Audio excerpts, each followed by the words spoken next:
तो आइए ना, आज ये यूपी की फेमस बेडमी पूरी और उसी के साथ आलू की मसालेदार और मज़ेदार सब्जी तैयार करते हैं। अच्छा, ये जो बेडमी पूरी है उसके अंदर हम उड़द की दाल की स्टफिंग तैयार करेंगे।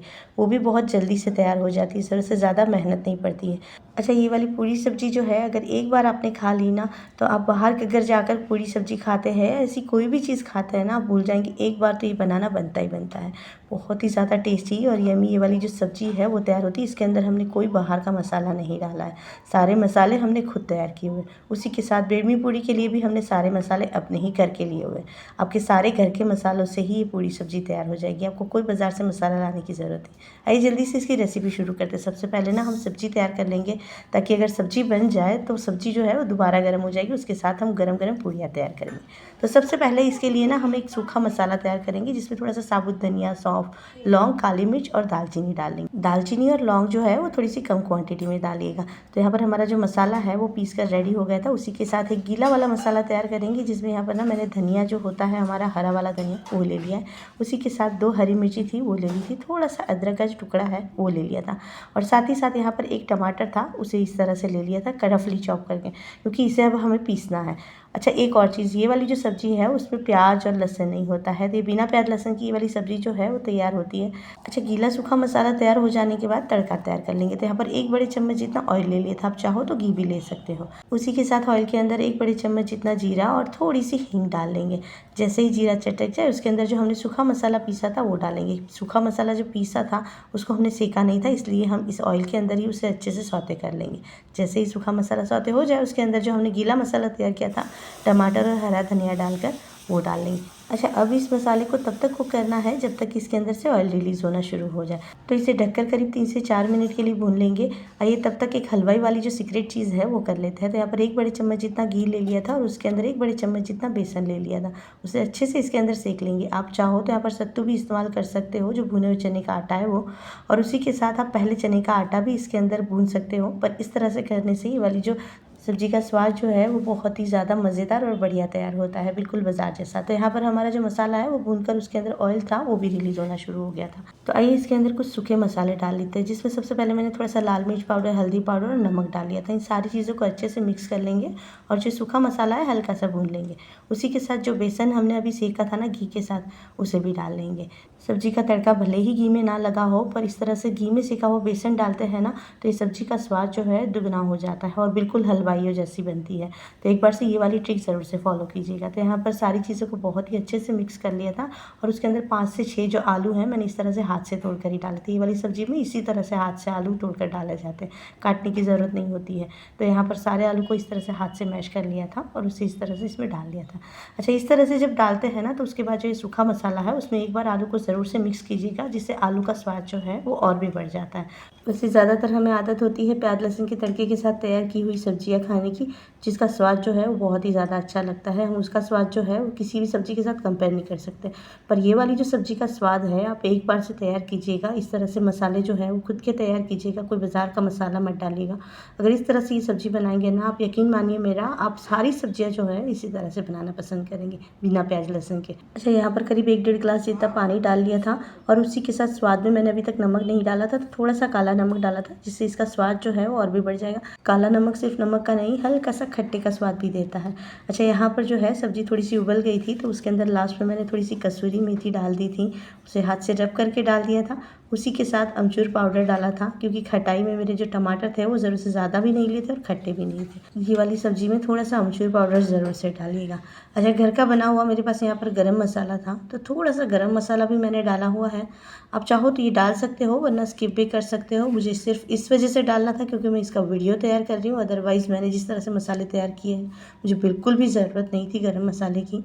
उसी के साथ लास्ट में इसके अंदर थोड़ा सा धनिया और डाल लेंगे, जो बारीक कटा हुआ धनिया है वो। तो हमारी सब्ज़ी जो है वो बिल्कुल तैयार हो गई है और बहुत ही ज़्यादा टेस्टी बनी थी। इसकी जो खुशबू है पूरे किचन में फैल गई थी। सबसे पहले हमने जब मसाला सीखा था तभी ये बहुत ज़्यादा खुशबूदार लग रहा था। तो आइए जल्दी से बेडमी पूरी तैयार कर लेते हैं। अच्छा, बेडमी पूरी तैयार करने के लिए वैसे आप चाहो तो मोटा गेहूँ का आटा है वो यूज़ कर सकते हो। मेरे पास अभी वो नहीं था, था तो मैंने 2 कप जितना गेहूँ का आटा ले लिया था, जो रेगुलर वाला रोटी का होता है वही। उसी के साथ आधा कप जितनी सूजी ले ली थी और 2 बड़े चम्मच जितना मैंने इसके अंदर मोइन डाला था। जो मोइन था मैंने ऑयल का ही डाला था। उसी के साथ इसके अंदर अजवाइन डाल दी थी। अजवाइन को थोड़ा सा हाथ से क्रश करके डाल दिया था। साथ ही साथ थोड़ी सी कसूरी मेथी। अच्छा, कसूरी मेथी को ना हाथ से क्रश मत कीजिएगा, थोड़ी सी खड़ी खड़ी होगी ना तो ज़्यादा सुंदर लगेगी हमारी पूरियों के अंदर। अच्छा, उसी के साथ खूब सारी हींग डाली थी। हींग करीब मैंने 1 चम्मच जितनी डाल दी थी और थोड़ा सा यहाँ पर ना नमक डाल दिया था स्वाद के हिसाब से। अच्छा, यहाँ पर सारी चीज़ें डालने के बाद इसको मोइन के हिसाब से इसे मिक्स कर लिया था और जैसे ही मुट्ठी बननी शुरू हो गई मैंने इसके अंदर थोड़ा सा गुनगुना पानी डाला था। जब भी आप ये आटा गूँथें इसके अंदर ना थोड़ा सा गुनगुना पानी डालिएगा तो ये जो आटा है वो बहुत ही सही से लग जाता है। उसी के साथ जो पूड़ियाँ हैं हमारी बहुत ही खस्ता तैयार होती है। तो आइए जल्दी से इसकी स्टफिंग जो है वो तैयार कर लेते हैं। अच्छा, स्टफिंग तैयार करने के लिए यहाँ पर करीब हाफ कप जितनी उड़द की दाल ले ली थी। इसे भिगोना नहीं है, ऐसे ही सूखा सूखा ले लीजिएगा। उसी के साथ सूखा सूखा ही इसे सेक लेना है बिना ऑयल के। अच्छा, उसी के साथ इसके अंदर कुछ मसाले डालेंगे, जैसे साबुत धनिया, सौंफ, काली मिर्च और उसी के साथ जीरा डाला था। थोड़ी सी दालचीनी और थोड़ी सी लौंग डाली थी। अच्छा, ये सारे मसाले हम इसलिए डाल रहे हैं कि हम कोई बाहर का गरम मसाला इस्तेमाल नहीं कर रहे हैं। आपको अगर गरम मसाला इस्तेमाल करना है तो आप ये सारे मसाले स्किप कर दीजिएगा और सिर्फ उड़द की दाल के अंदर थोड़ा सा अपना मसाला डाल लीजिएगा। तो यहाँ पर जैसे ही उड़द की दाल जो है वो सीख गई, उसका हल्का सा कलर चेंज हो गया, थोड़ी सी खुशबू आ गई, उसके बाद उसे ठंडा हो जाने दिया और इस तरह से मिक्सी में डालकर इसे पीस दिया था। अच्छा, जब पीसे ना तो ध्यान रखिएगा थोड़ा सा दरदरा सा पीसिएगा। इसे इस तरह से बिल्कुल पाउडर नहीं करना है। देख सकते हैं आप किस तरह से मैंने दरदरा सा किया है, बिल्कुल वैसे ही करना है। तो आइए जल्दी से अब इसको तड़का लगा लेते हैं। अच्छा, तड़का लगाने के लिए मैंने यहाँ पर करीब 1 चम्मच जितना ऑयल ले लिया था और उसके अंदर थोड़ी सी हींग डाल ली थी। अच्छा, हींग ज़रूर से डालिएगा, इसे स्किप नहीं कीजिएगा। इसकी वजह से जो इसकी जो बेडमी पूरी का स्वाद है वो बहुत ही अच्छा आता है। साथ ही साथ थोड़ी सी हल्दी डाल ली थी और थोड़े से चिली फ्लेक्स डाले थे। आपको चिली फ्लेक्स स्किप करने हैं तो आप रेगुलर वाली लाल मिर्च है वो भी डाल सकते हैं। उसके बाद जो हमने उड़द की दाल पीसी थी वो डाल लेंगे। अच्छा, उड़द की दाल को हल्का हल्का सा फिर से एक बार सेक लीजिएगा ताकि मसाले के अंदर अच्छे से घुल मिल जाए। ये सारी चीज़ें हो जाए उसके बाद इसके अंदर करीब 1/4 कप जितना पानी डाल लेंगे।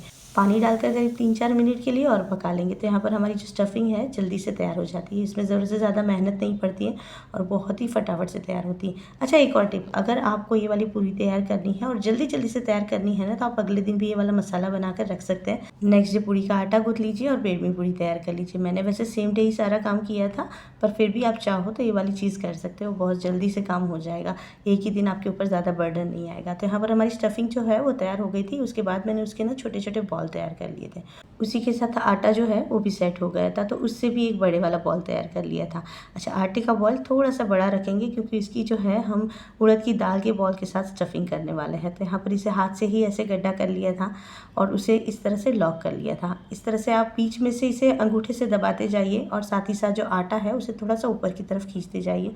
आपका जो ये बॉल है वो बिल्कुल ही परफेक्ट तैयार होगा। अच्छा, ध्यान रखिएगा जब भी आप ये बॉल तैयार करें ना इस तरह से इसके अंदर बिल्कुल भी गैप ना रहे, वरना जो ये अंदर का जो स्टफिंग है वो ऑयल के अंदर बिल्कुल ही बाहर निकलना शुरू हो जाती है। आपका सारा ऑयल ख़राब हो जाएगा और उसी के साथ आपकी पूड़ी भी वेस्ट हो जाएगी।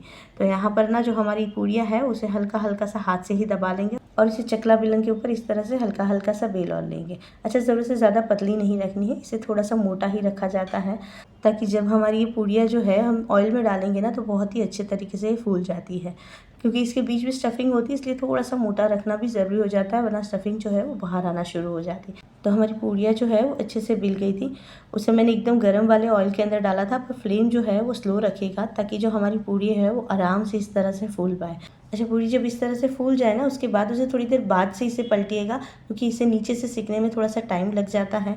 तो ये वाली जो बेडमी पूड़ी की जो पूड़ी है उसे सेकने में करीब 3 से 4 मिनट ज़रूर से लगते हैं। अच्छा, फ्लेम हमेशा ही धीरे रखिएगा, ज़रूर से ज़्यादा फास्ट रखने से ऊपर से तो सिक जाती है पर जो हमारा आटा है वो अंदर से थोड़ा सा कच्चा लगने लगता है। तो इस वजह से इसे इस तरह से ही सेकेगा। तो यहाँ पर मैंने करीब 2-3 पूड़ियाँ जो है उसे सेक कर आपको दिखाया था। सारी पूड़ियाँ जो है मेरी बहुत ही अच्छे से फूली थी और उसी के साथ ही ऑयल के अंदर अपने आप ही फूल रही थी। मुझे इसे प्रेस करने की बिल्कुल भी ज़रूरत नहीं लगी थी। अच्छा, ऐसा लगे आपको ज़रा भी कि ये पूड़ियाँ जो है वो फूल नहीं रही है तो आप इसके ऊपर ये जो झारा होता है ना उसी से हल्का हल्का सा ऑयल डालते रहिएगा। इससे जो पूड़ियाँ है वो ऊपर से फूलना शुरू हो जाएगी और उसी के साथ आपकी पूड़ियाँ जो है वो खस्ता और क्रिस्पी होगी। तो ये मेरी जो रेसिपी है वो तैयार हो गई थी। वैसे आपको ये मेरी रेसिपी कैसी लगी, अगर हो सके तो कमेंट में बताइएगा, नहीं तो लाइक दे दीजिएगा और कुछ भी नहीं तो एक बार सब्सक्राइब ज़रूर से कर दीजिएगा ताकि हमारा कनेक्शन बना रहे और मेरे और भी वीडियोज़ आप तक पहुँचते रहें। अच्छा, कोई ऐसी रेसिपी जो मैंने अभी तक अपलोड नहीं की है या तैयार नहीं की है और आप चाहते हो कि मैं वो तैयार करूँ तो प्लीज़ एक बार कमेंट में ज़रूर से बताइएगा।